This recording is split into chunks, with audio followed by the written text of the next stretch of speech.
Are we all ready?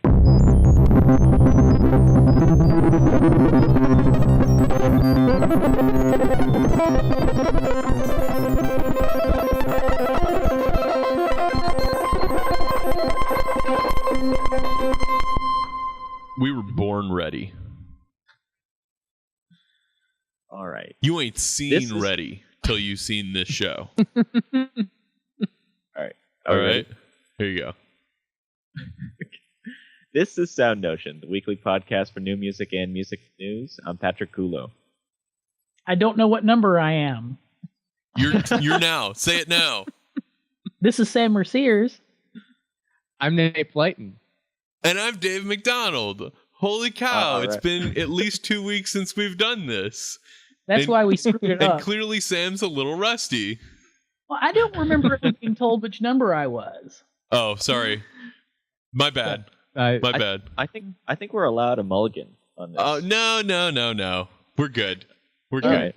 It It's endears fine. us to the fans to watch us really, cut up and be spontaneous like that. Right. So what I was going to get at is an apology. I apologize that we've not been on for very much over the last month. We did one show 2 weeks ago, and that show was 2 weeks after the previous show. So we skipped 2 out of 3 weeks. And it's entirely my fault because I've been moving and I've got the editing and broadcasting rig in a box. Well, I did until earlier this week. So thank you for bearing with us. We should be back as of this week on our regular Sunday schedule for SoundNotion. And hopefully we'll be back with all our regular shows starting this week. So I apologize to you at home. I apologize to you guys on the panel. But oh no, it's been a big move. I was living for the last 6 years in Michigan, and now I live in Orlando, Florida. So, all right. Why is that? I have a job here. Hey. I know, isn't that crazy? He's goofy. Crazy time. So Disneyland. let's dig into our. We don't have a guest this week because we weren't sure when we were going to be back, so we didn't want to have to cancel on anybody. So you just get us this week, which could be worse. I mean, You get way more than that. You could. What do we get? Well, you get all the insight from our chat room and Sure. Right. Yeah. Only 3 easy payments of $29.95. So one story that we talked about a long time ago, if we can dig into our stories, is Yuja Wang, and I have decided that I'm done caring about Yuja Wang things until she does an awesome music thing that is like distinctive from the awesome music thing that she's already done. I'm not going to care about what she wears when she does it. yeah, but I think she's kind of done with that too, or she wants to be. I don't know. I can't be sure. I mean, she obviously likes fashion and stuff. I'm sure she's not too happy about everything being about fashion for What her she wears. as well. Yeah, Right. and that's Well, reasonable. I don't understand why she doesn't try and do a collaboration with Vera Wang. So you got Yuja and Vera or something like that. She plays, a bunch of piano sonatas or whatever and changes dresses for every one of them. So here's the thing that really that I thought was interesting about this recent Hollywood Bowl performance is that an article specifically about her fashion, about the dress, came out one day before Mark Swed's review. They actually put that as the precursor to the review. It was like that much more important. Yeah, well, they have their priorities lined up over there, don't they? Really? Yeah. So anyway, flashing some leg at a Hollywood Bowl concert, and I'm suggesting we do this every year because it looks like she's going to do this concert every year, so we can just keep it running. After we've been doing the show for 35 or 40 years, we can just, That'd be our annual segment. Also, can I just say, nothing against the good people at the Hollywood Bowl, but are we really expecting the Hollywood Bowl to be a paragon of artistic integrity? I mean, that's not what I think of when I think of Pop's concerts at the Hollywood Bowl. Not that there's anything wrong with Pop's concerts, but, showing a little leg is what that's all about. Yeah, it's just it's the aura of LA. It's bring a blanket and a bottle of, medium-priced wine, And So are you saying it's the low end Tanglewood? I guess. So a completely natural segue from Yuju Wang would be Insane Clown Posse. You should imagine that Sam just made a really artful transition there. Just in your head, imagine what that would be, and imagine Sam's voice saying it. So, to address the legitimate possibility that there are listeners who have no idea what I'm talking about when I say Insane Clown Posse, I'm talking to you, Phil Sink. It sounds like a gang made up of villains or scary things from a Stephen King novel. It just take the idea of being shocking by painting your face oddly black and white, which were the predominant face paint colors of Kiss. Thank you very much. They tried to make their own brand, their own genre of music called horrorcore, but it's basically like rapping about violence and stuff like this. So the FBI has called them their fans. Juggalos is what they call them. Their fans. They're ardent fans, and I've met some crazy addicted Juggalos? Clown Posse fans. Yeah, some Juggalos. And I've never been enraptured by their music to a point to understand why they love it so much. But the FBI called their Juggalos loosely organized hybrid gang. So, but in return for having their posse characterized as a gang, the Insane Clown Posse says they're going to sue the FBI. Which is kind of interesting. So when I read this story, this to me sounds like a get off my lawn. The kids these days with the hair and the music and the face paint, like these people are just they don't understand what it's like to be a part of that kind of crazy fanatical community. Yeah. And now that I live in Florida, I will liken them to Florida Gators fans. Like, are Insane Clown Posse fans really any crazier than University of Florida football fans? Or University of Michigan fans? Or University of Michigan fans? I mean, I would say they can't even touch the craziness of the football fans in the SEC here. Walmart Wolverines is what I've heard them referred to as. Walmart Wolverines? Who are the? Is that Michigan Those fans? Those are the crazy Michigan fans that never went to Michigan. They just live in Michigan, and they've got tons of Michigan gear because they went and purchased it at Walmart. No problem with that. Nothing wrong. Do we have a Google image search on what a juggalo looks like? I don't know if that's a Google image search that I'm comfortable doing live on the air. I'll do it. It's I didn't know if it was like some sort of historical term they were claiming, but the top hit in my search is the Wikipedia entry for describing them as Insane Clown Posse fans. Yeah. I mean, well, yeah. Nothing too crazy. Yeah. All the pictures that I've got turning up are pretty similar to the one that you'll find in the article that we have in the doc. Right. Mostly the pictures that I'm that? pulling up are pictures of people painting their faces like ICP. There we go. That's pretty much it. Doesn't seem that crazy to me, painting your face, but what clearly the FBI thinks otherwise. It is pretty insane. So you know what else is insane? The natural thing to talk about right after Insane Clown Posse, the most obvious thing would be Charles Ives. Right. I'm sure Ives, in his day, considered himself a juggalo. Well, he was certainly, trying to break new ground, that's for sure. Sure. Speaking of breaking ground, see what I did there? There's some real estate issues with one of the homes that I've lived in Redding, Connecticut. I don't know how long he lived there or when, but it was one of his primary homes throughout his life. Apparently is potentially going to be demolished and turned into a shopping center, I would imagine, in Redding, Connecticut.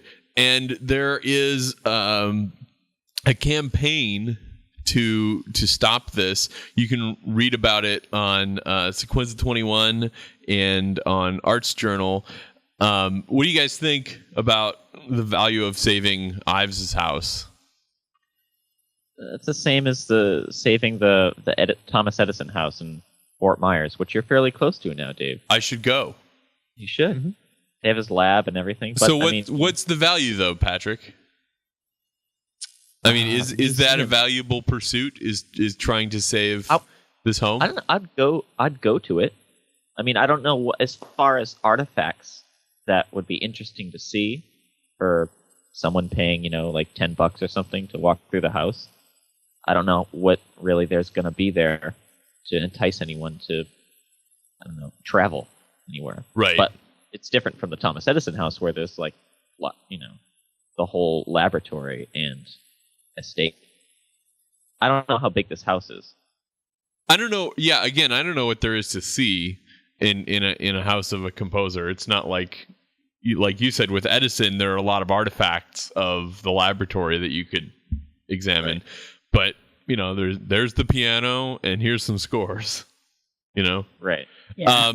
Those things can be moved. You can if this is something you feel strongly about, you can sign the online petition, and we all know how valuable and impactful those can be over at change.org. Right. And I don't really think change.org is really, I think, just a way for the Obama campaign to collect people's email addresses. But you can. I don't have very good information about that either, I guess. Anyway. Yeah. Sam, what do you think about saving Ives's home? Well, I mean, I think it's worthwhile if people seem interested, but I wouldn't be like crestfallen if it got demolished. I mean, it would be sort of upsetting. I think it's worth declaring a national landmark, though, right? Yeah, well, I mean, that would be like saying it's about Charles Ives. How much importance are we going to place on him as an American composer? And while the house likely doesn't have a lot of interesting artifacts the way Edison's house would, I think it is a little more important than some other houses of composers might be in the United States because his music seemed to be so connected to that part of the country, So, I mean, it's worthwhile, but like I said, it wouldn't be the end of the world. They have in the area that I grew up in, Massachusetts, they have the John Greenleaf Whittier house. Just like these. I don't even. That might even be maintained by his family, for all I know. But I mean, I don't know. Like you always see these, the house of this person, the house of this person. I think it's worth a save for me. Yeah, I mean, I would encourage people to sign the petition if it'll do any good. I mean, if it was if it were Aaron Copland, we wouldn't be having this discussion. That's true. But it's Charles Ives, and the people are considerably less familiar with Charles Ives than they are with Aaron Copland. And certainly Copland is much more recent, and maybe that's part of it. But I don't know if Ives were a more popular composer, we wouldn't be having this problem. But he's certainly as influential as any other composer in American history, right? Well, I don't think time matters that much. I mean, if in other areas you have the Paul Revere house, sure, So that's. I mean, obviously there are a bag of things associated with that aren't associated with music. So then the big problem is that Ives doesn't have a catchphrase. We need to come up with a catchphrase and attribute it to Charles Ives. Problem solved, right? Right. If he had a catchy something like Universe, the British are coming, then we would solve the problem. All right. That's your assignment this week. Come up with a catchphrase for Charles Ives. All right. Any suggestions in the chat room for a Charles Ives catchphrase? That's what it needs. And we'll have to respond on the Sequenza 21 post with the catchphrase. Yes. And then all will be well. Problem solved. Catchphrases are good for petitions as well. So there can be people marching around the house saying... Get people to spend that extra 25 seconds on the internet to sign that petition. Yes. An interesting Charles Ives factoid. I can't remember the year the movie came out, but The Thin Red Line by somebody, Kubrick. Oh, okay. Uses the unanswered question as the main part of the soundtrack. Cool. I didn't know that. the movie is so sort of strange in how it presents things chronologically and the way it comes across. I think it's really effective. So you get, just this sort of serene sounding C major-y string music, while things are happening, and then the kind of coincides the trumpet call and the resultant flute gibberish as, to accent the more like, cognitively dissonant portions of the film. It really works well. Yeah. Well, it doesn't surprise me that it's Cooper. Right. So, there is some good news in the arts, though, when we're always talking about bad stuff. The Arizona Commission on the Arts announces grants to organizations and schools in the total of $1.5 million. Holy cow. Yeah. And that's just in Arizona. That's just in Arizona, yeah. So, it's kind of weird when you talk about budget stuff and the grander scale of the United States. It's like those numbers would be billions and trillions.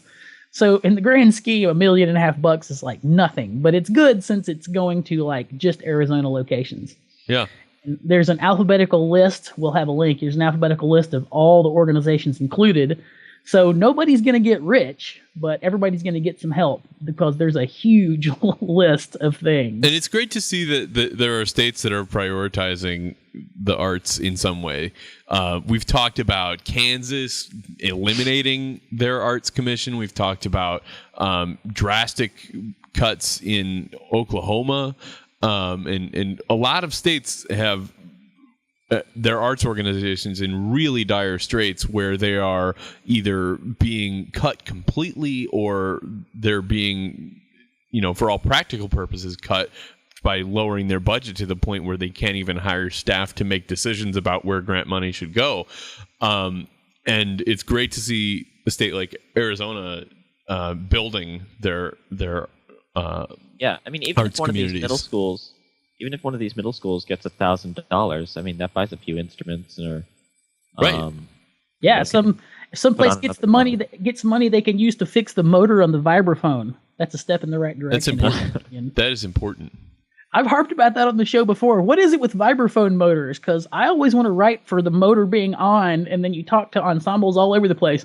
Oh, the motor on our vibraphone hasn't worked since the Carter administration or whatever, Really? I've never written for motor on. I hate the sound of vibraphone motor. It reminds me of like Twin Peaks. Doofus. Well, it is Twin Peaks. Yep. Yeah. It reminds me of like doofusy, like easy listening jazz kind of stuff at a kind of bar that fancies itself a jazz club, but really just has like really terrible background carpet music. Mm-hmm. So that's what I think of when I think of vibraphone motor. Maybe that's a bad association, but you're right. You should fix the vibraphone motor so that you can play the music of Sam Mercier's. Right? That's very important. Nate, it should be something like, Diane, leave the motor on. Remind me to get toast next morning. You guys watch Twin Peaks? That was a Twin Peaks joke. Oh, that's current. We're current with the kids. All the kids are watching the Twin Peaks. I'm not sure about current as a way to describe Twin Peaks. Hip, at least. Oh yeah, I guess the hipsters are all about the Twin Peaks. Yeah, and we know Patrick's one of them. Well, no, it's on Netflix now. So there you go. Okay. Well, it's good to see that Arizona is giving money to arts institutions since they're taking away their citizens' rights against illegal search and seizure. Sing! Oh! And maybe some of those students can use those newfound skills to play the music of Beck. There we go. I think I'm going to use motorized vibraphone in my orchestration of the new Beck songs. So Beck is releasing his next album not on CD, not as a digital download, not even as a hipster mixtape or LP or an app even. Well played, in no Sam. way is it audio it's all, not even an audio. It's not even a recording. What could it be? He's releasing a book of sheet music. So his next album will be available, is going to be called Beck Hansen's Songreader. Is only going to be available, at least at first, as sheet music. I think there's a chance that later he releases an album of recordings. But at least at first, you're only going to be able to get the sheet music. So I don't know what Beck fans are going to think of this. Do you think that he's kind of... Are they musicians? It seems like he's leaving a lot of people behind in doing this, don't you think? Yeah, well, the people who he's leaving behind, I would say that the newest version of Finale does a great job at scanning music and then rendering it into the same. Yeah, but if they could also use Finale that. Costs like $400. Well, that's true, but imagine somebody who's into that sort of technology who wants to deal with the music in some way but can't really read music, like read music. They can get it a digitized format by doing that, and then they can do whatever they want with it. Or find their friend that plays piano and can read a chart. Mm-hmm. Yeah, that's get the together thing. And You make got to have a music. social thing. It's just interesting to me to see what people do with it because people are going to do stuff with it when it comes out. I mean, this to me is like Stephen Foster gather round the piano, apostrophe round the piano, and sing this thing together, right? Like it's Christmas carols and Courier and Ives and crap. And that I think would be very exciting if that. Clearly, I feel very strongly about Courier and Ives, but to me that would be a really exciting thing. I don't think it's going to happen though, because I don't think there are enough of those those people that have the core knowledge and skill set to sit down and realize these at a piano. I certainly don't, and I'm an expensively trained musician, as Sam would say. So. Oh, in my time, you could. I mean, you just have to. I mean, if you're not a piano, I'd have to sit player, and practice a lot. Right. Or get together with friends. Or get together with friends. Exactly. But I have friends that can kill it on the piano. I don't expect that most people do. Is that a crazy expectation? Well, everyone knows someone. Everyone knows someone. That is true. Yeah. But does everyone know someone that can play the piano? Can that be episode title? Everyone sure. All right. Right, get the biggest thing I wonder about is the way the music is presented gonna be more like lead sheet like, or is it gonna be more like orchestrated composition like? You know what I mean? So what I think they have a link to what may be the first page of Do We? We Do. And it's written with chord changes, but also a notated piano part and melody. It's like piano, voice, chords, notation. It could be a wide variety too, because there's 18 original songs with lyrics, 2 original instrumentals, and then it says with covers from more than a dozen different artists. I'm not sure what that means. Does that mean? See, a cover is a recording. Maybe they're gonna have recordings of people doing this stuff. It's gonna have. I don't know. So what maybe I think they mean like a my CD first cover. reaction when I read about this was that it was just a crazy gimmick, right? Because hipsters want to have this thing called a Beck Hansen song reader, because that sounds like a hipster thing to have, and like have it on their coffee table as an interesting object. But what I think is actually going to happen, and this is going to be interesting, is people making YouTube videos of themselves performing this with their friends, or making interesting, as Sam said earlier, orchestrations, just like interesting covers and mixes or whatever of these tunes, and maybe some really cool creative stuff will come of it, and maybe even Beck would find somebody that he'd want to collaborate with on recordings of these or future projects. Well, I talked about this before we started recording.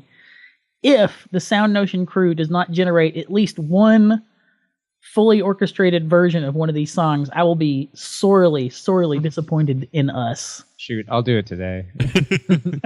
Is it available now? Can you buy this now? It says December. So, I'm curious what they have a link. It says December 2012.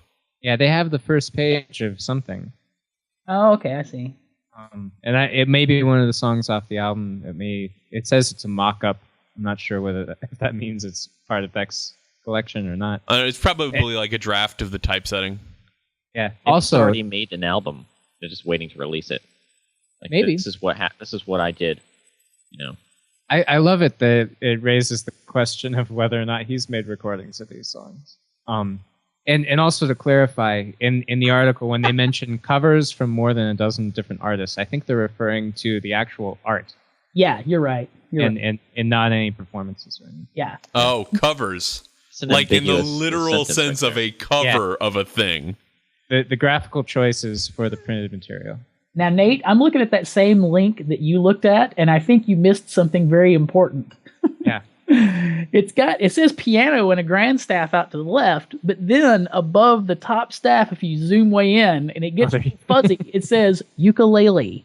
That's a good So it's like on 2 and 4 are ukulele chords with a It has to be on 2 and 4 with a piano bass line. So anyway, at least there is some orchestration stuff, because if he's saying the skank chords should be on ukulele. It doesn't have a tempo indication though. See, I like that. Don't tell them what they need. I mean, this to me looks like a really traditional. That'll make version. some more. It reminds me a lot of like Stephen Foster. Yeah, that's what I'm thinking. When I think of an album of printed sheet music, I think of Stephen Foster. It does have a very Beck-looking melody where it just kind of hovers around one note, and without the lyrics, it wouldn't be like it won't hold up as a melody very well without some text. Like if anybody's done jazz gigs where you play pop songs and you start playing this vocal line and you realize, wow, without the word, this doesn't hold up very well. You got to work really hard to make it interesting. So this is a really exciting thing. We'll keep track of this when it comes out, and we'll see if any interesting stuff comes of it. If you find any interesting stuff, you should definitely send it to us. But there's a word that Sam has been waiting. This is SoundNotion 80. Sam has been waiting 79 episodes to be able to say this word on the podcast. Pussy Riot. Was that acceptably epic? I can't hear my own effect coming back. No, that was good. We don't have a pick of the week this week because we're lazy and I was moving, and that's the excuse we're using. So Sam has been wanting to use that effect. But he did get to say Pussy Riot on the show. And even better, you get to hear like all the NPR correspondents say Pussy Riot. So why can we say this on the show, Sam? Well, because there's a punk band out there who actually did something punk and was relevant in a punk kind of way. Punk? That's right.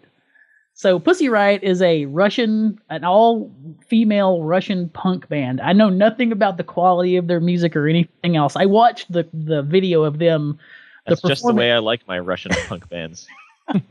So I watched the performance they did for which they were arrested. You know, you can watch a video of it's in an Orthodox church in Russia, and it was a Putin protest song 5 months ago, and they've been in jail since then. So are they just?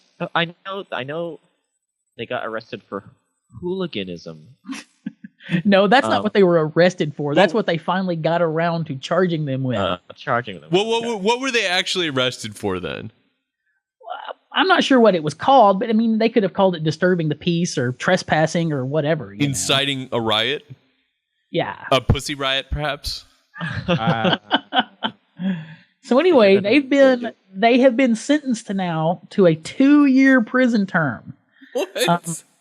Yeah, there's another story on NPR that I didn't want to get into because it's not really about music at all, but it talks about how Pussy Riot and other people are all related to basically Putin is the first Orthodox president since the Tsars. Wow. Well, and it's a big political thing to have them on his side. Sure. And so this is, according to the author, and I can't remember his name, but now I'll put a link to it on the notes when we have them up. But this is just indicative of a deeper problem with corruption in the judicial system in Russia, which, you know, I don't think anybody's surprised to hear that the judicial system in any country is, you know, has some corruption. But I don't think that this would have happened to a band in the United States, though, you know. They might get thrown in jail for a night and then have to pay a fine, but they're certainly not going to get imprisoned for 2 years for breaking into the Mormon Tabernacle Choir's rehearsal space and singing an anti-Mitt Romney song or whatever. Well, that's because the Russian government aren't pussies. Well, I would just point out that somebody was CK Rocker Karina in the chat room tried to type "Free Pussy Riot" in chat and it got censored. There's like a redaction that automatically happens in the Ustream chat. So thanks for trying to participate, but Ustream doesn't like crazy Russian bands either. Yeah. So anyway, it's satisfying to me. I mean, I'm very upset that they got sentenced to a 2-year prison term, but to see a punk band actually doing something that's very punk is refreshing. And that's the friend of the show, Ken Ueno, feels the same. I'm basically echoing his tweet. So yeah, and if you want to see the video that shows the performance for which they were arrested, we'll have a link to that too on the notes. You know who else is kind of punk? Rob Deemer. Friend of the show. Friend of the show, Rob Deemer, should know by now that it's not okay to make lists. Yes. Because the last 4 times we've talked about something that Rob Deemer has written on New Music Box, it caused quite a stir because he made a list. And anytime you make a list, you're excluding most of the world. Yes. And he made... Go ahead. This wasn't even his list, though, we should say. He wrote about pieces that have had, or really it was just a question, what pieces have had a particularly profound impact on you? Specifically, what American pieces by American composers have had a profound impact on the people reading. And he brings up a list of particularly influential works of the 20th century from NPR. This was inspired by a list of books that was compiled by the Library of Congress. Which is there's an interesting NPR piece about that. Yeah. About what? The books. I mean, right. So go ahead, Patrick. He's saying are these works that, because the original book list were books that shaped America. So this is music that shaped America? I don't know if it's music that shaped America as much as it is music that shaped American composers. I'm not sure any of these works really shaped America. But, yeah, I mean it's tougher for stuff that doesn't have clearly defined narrative structure with a story and characters to shape America in the same way novels do, Well, there are narratives. Some pieces have a connection to a certain idea, or Fanfare for the Common Man. He is on that list. I mean, I'd say that's certainly a piece. If there's a piece of music that shaped America, that's certainly one of them. Well, sure, and there are pieces that have narrative structure and text and everything else, but not as many. There aren't as many operas out there as there are novels. Yeah. So at the end of this piece, first of all, there are a lot of comments by a lot of people. First, some who are simply submitting the works that were influential to them. Others, people very angry about the list and the things that were excluded or included in the list. Those people are crazy and not worth really arguing in those things. But Rob asks a question at the end: what American concert work or works have somehow influenced you personally, artistically, or otherwise? Nate, what do you got? Say that. I'm sorry, I was reading. What American concert work or works have somehow influenced you personally, artistically, or otherwise? If you were a tree, what kind of tree would you be and why? I think I'd be a drumming tree, in fact. You would add Reich's drumming to the list? Is that what you're going for? Well, yeah, and that's why I was interested to see it at number 6 on their list. I mean, it was a huge, really impactful moment for me. A pretty long and extended moment, the 45 minutes that it took and everything. But I was running sound for So Percussion performing that at Michigan State, and just having to be so tuned in to really be and being really, really focused on the sound. I mean, should all of the for so long? It was just a really interesting thing, and probably one of the first times I really listen to a piece at that length with that level of detail. And so that was a big piece for me. And then, of course, everything with the music as it happens is really great. It's not all the Pulitzer Prize winners. Right. Who would you say, Patrick? What's a piece? Just name one piece for you. A piece? Yeah, just name one piece for me? Yeah. But it's got to be I'd say the Black Maskers Suite by Roger Sessions. Oh, there's a deep cut. Woo.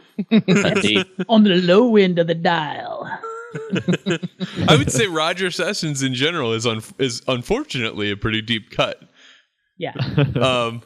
Sam, what do you got? You know, it's such an obvious choice for a lot of people and for a lot of reasons, but I'd have to go because this reaches back to middle school. Rhapsody in Blue, because I was very true. I was learning how to play clarinet, and I got a CD. My mom said there's an awesome clarinet solo in Rhapsody in Blue, so I got it on cassette. And I just listened the hell out of it, you know, and you know, I got into it because it had this awesome clarinet solo, which I then got to perform eventually in undergraduate school. Nailed it. But you know, I listened to it very attentively. I mean, to this day, I can listen to Rhapsody in Blue, and I know how it goes. I mean, I can sing the piano parts. I know when the orchestra's going to drop out and the piano's going to do its thing. I know the piece dead. And I'd have to say that was, you know, for early influential piece on me, it's got to be that. That's pretty cool. Mm-hmm. I would. You, Dave? I had a hard time picking one. If I had to just say one, I would say probably George Crumb's Macrocosmos series. In particular, Macrocosmos 3, Music for a Summer Evening. But the whole thing is pretty amazing to me. Also, the madrigals a little bit. Chamber music. One thing somebody pointed out is that lists like this are often, not exclusively, but almost entirely, large orchestral works, and there's some opera in there too, but a lot of big orchestral works, not a lot of chamber music. So it'd be nice to see a little bit more chamber music, smaller stuff. I think the only smaller work on there that really stuck out to me maybe I'm just imagining that it's here. The Ives Concord Sonata, is that on the list? If it's not, it should be. Yeah. Well, I gotta say, you know, Adagio for Strings is for string quartet, so sure, which I just heard last Monday. Sure. But I think when people say that, most of the time they mean the orchestration. Yeah, of course. The string orchestra. So I gotta say, I love the quartet version. It sounds so not better or cooler or anything, just different. Yeah. So if you had to pick a chamber or solo piece by an American composer that was influential, what would you go with? Well, I already did mine. Okay. Either so the Crumb stuff that I mentioned, or the Ives Concord Sonata. An unanswered question is kind of chamber-ish. There's not a huge number of strings. There's not. The strings are just kind of fade into the background too. It's the whole point of them. Right. Know? Right. So yeah, it's very, you know, not. There's never. It's chambery. Discounting the static strings, there's not a lot of people playing at once ever. Copland piano variations, huge. Yep. Huge. Anybody else want to contribute? I guess Nate's piece was a chamber piece too. Reich's drumming. Yeah. I thought you were gonna be like Nate Blyton. Nate Blyton is a chamber piece. Yeah. See, it's weird. He looks like a composer, but he's actually a piece of music. Every time I try and think of something in this, I come up with like quartet for the entire. It's not. See, Stravinsky, 3 pieces for. Oh wait a minute, that's not good either. You know, I'm having trouble. I mean, because when you go to music school, you learn. You don't think of it as much as like this guy's American and that guy's this and this guy's this. It's just these are all cool pieces, you know. Yeah. So it's now time for Sam's segment of the show. We don't want to end on a bad note, too, but that's the way it is. Well, we can talk afterwards a little bit.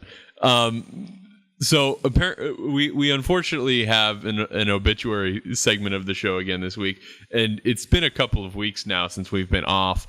But 2 weeks ago, Marvin Hamlish one of the great American popular composers, passed away. He's most known for his work for Broadway, in particular, A Chorus Line. Fantastic composer. He died, I guess, August 7th. He was 60. How old was he? I think it was 60. 61, 64. He was very young. 68. 68. 68. So Still very young. Yeah. Sad to see him go. We'll listen to a little bit of our kind of surrogate pick of the week, I suppose, at the end of the show is a Marvin Hamlish tune. Sam's favorite Marvin Hamlish tune. That's right. So it'll be a surprise. So we don't want right? What? Is that it? We're done? Yeah, we don't have a pick of the week this week again because we're a little bit lazy and been moving, and we don't have a guest. And we sometimes think, oh man, we should have this as the pick of the week, but we also want to have that person on, and then we can't use it as the pick of the week again later. So we're gonna leave you with big shots who get guests. We're not gonna have a pick if we don't have a guest, right? Because we're big shots. That's when I think SoundNotion. I think big shots. I think media mogul. Right? Hey, if you've been to a music event and someone knows who you are because of SoundNotion, have you done that? That's it. Has somebody really? Yeah. You know, was it in the city that this happened? in the city? You know, famous composer Stephen Snowden, who we reviewed one of his pieces. I met him down in Branson, Missouri, and he was like, I was talking to him about the podcast. He was like, "Oh yeah, SoundNotion." So where were you recognized, Patrick, for our doofusy little show? It was at the first time I ever saw a concert that featured Miss Zoli. It was part of it was last summer at Beth Morrison Projects. Was it before or after we had Missy on the show? It was before. Okay. This is how I approached Missy about being on the show. So, but yeah, there was someone there who would, were just like kind of mingling afterward. And they had recognized me. Well, we should before we bore everyone to tears. Let's wrap up. That's going to do it for this week's SoundNotion. To read about any of the topics that we talked about or to comment on the show, head over to our site, soundnotion.tv/SN, and you can leave us a note there. Thank you so much to everybody that was joining us live in the chat room. We do this show when we stream it live. We have the live chat room every Sunday now that we're back to the every Sunday totally normal schedule at 11 a.m. Eastern time. So you can join us there, soundnotion.tv/live, and interact with us live on the show.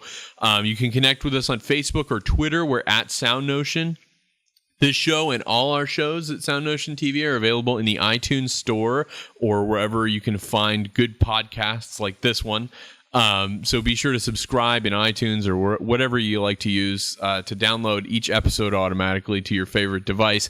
SoundNotion's introduction includes music by Patrick Gullo and video by Tyler Lepp. Thanks again for watching, and we'll see you back next week.